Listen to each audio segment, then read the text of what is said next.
So for the Gauss-Seidel, we showed that the convergence can be checked by using the approximation error between the axes of previous and current iterations. But usually Gauss-Seidel can have some non-convergence issues, because actually Gauss-Seidel is similar to the fixed point iteration method that we showed to find the roots of single equations. We actually isolate the unknown based on the other values. For this, it's the same. That's why the same issues exist. So it can be non-convergent, and if it converges, it did so very slowly, like the fixed point iteration method.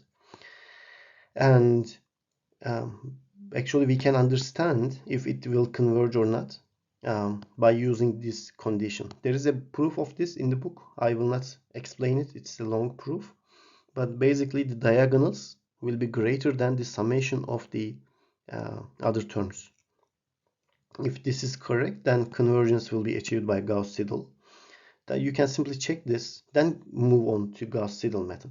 If this doesn't hold, doesn't meet, then using Gauss-Seidel will be a problem. It may diverge. So this criterion is important.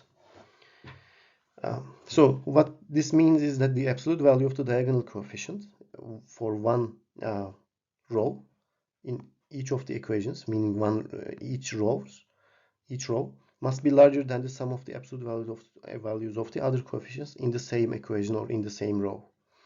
So if this satisfies or meets, such systems are said to be diagonally dominant. So diagonal is larger than the others. That means diagonal is dominant. So this criterion is sufficient to have a convergence using Gauss-Seidel, but it's not necessary.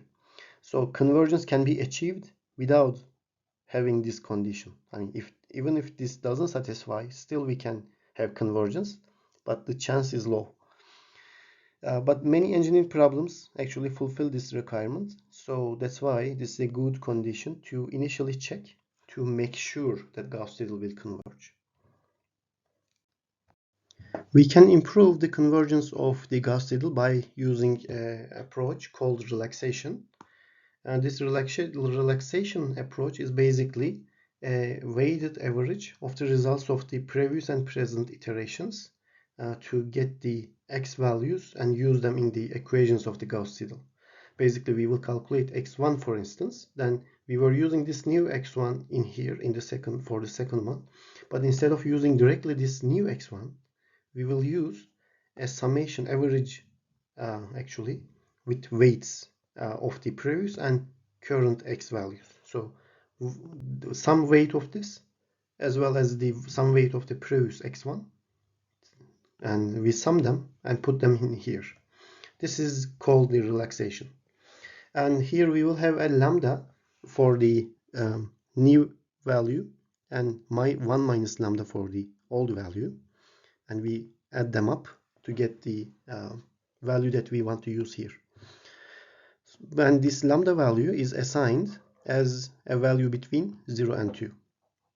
And let's check the cases of these lambda values. What happens when we put, for example, between 0 and 1 and between 1 and 2 in the next slide. We have 3 cases of relaxation based on the value of the lambda to use here in this equation of weighted average of x's. And the first one is if lambda is 1. If lambda is 1, you can see the old value this term becomes 0. Then only this new value becomes the term of new value of x, meaning that this is just a regular Gauss-Seidel actually. There is no modification, there is no relaxation. So the result is unmodified for lambda equals 1. The second case, if lambda is between 0 and 1, of course will not be 1, then the result is a weighted average of present and previous results. So for example, 0.5, 0.5, half current value, half old value are summed each other to get the new value, and we use this new value. So this is a relaxation, but this is called under relaxation. It is typically employed to make a convergent system, a non-convergent system, converge, or to hasten convergence by dampening out oscillations. So if there are some oscillations, then it's preferred to use between 0 and 1. or if there is non-convergence, then this is also helpful to be able to make it converged. The last case is lambda is between 1 and 2. Actually, this means that, let's say 2 for instance, this is 2, meaning that this is too much emphasized, this xi nu, and this is just 1 x old actually.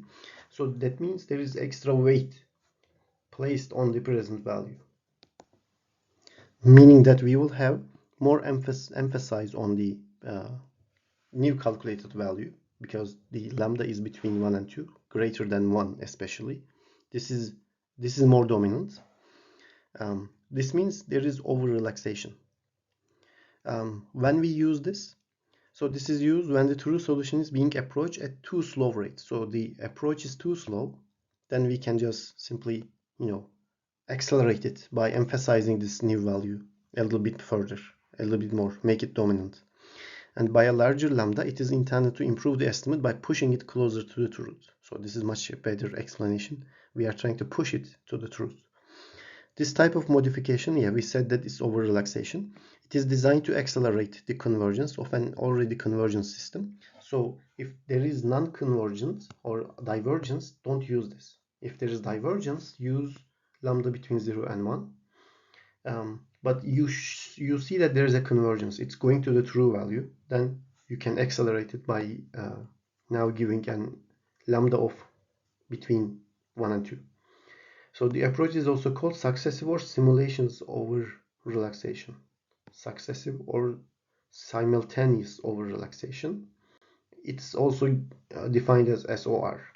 SOR. Relaxation. So these are the cases that we need to consider to be able to use the relaxation approach in the Gauss-Seidel. In this slide, you can see the algorithm for Gauss-Seidel. Basically, we will just use the 3 equations in an algorithm to be able to write a code to generalize this for any type of sets of equations.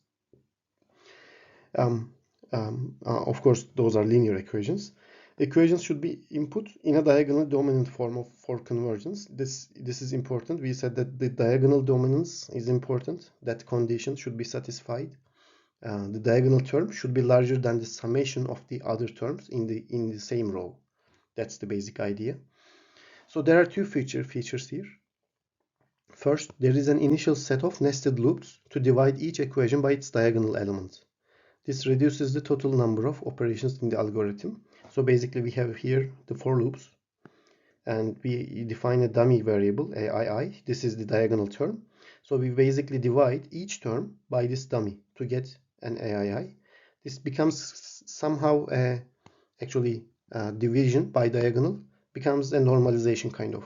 And also for b's, we will divide by dummy, which is the diagonal term. Then we will use them. So this is additional modification of Gauss-Seidel, let's say.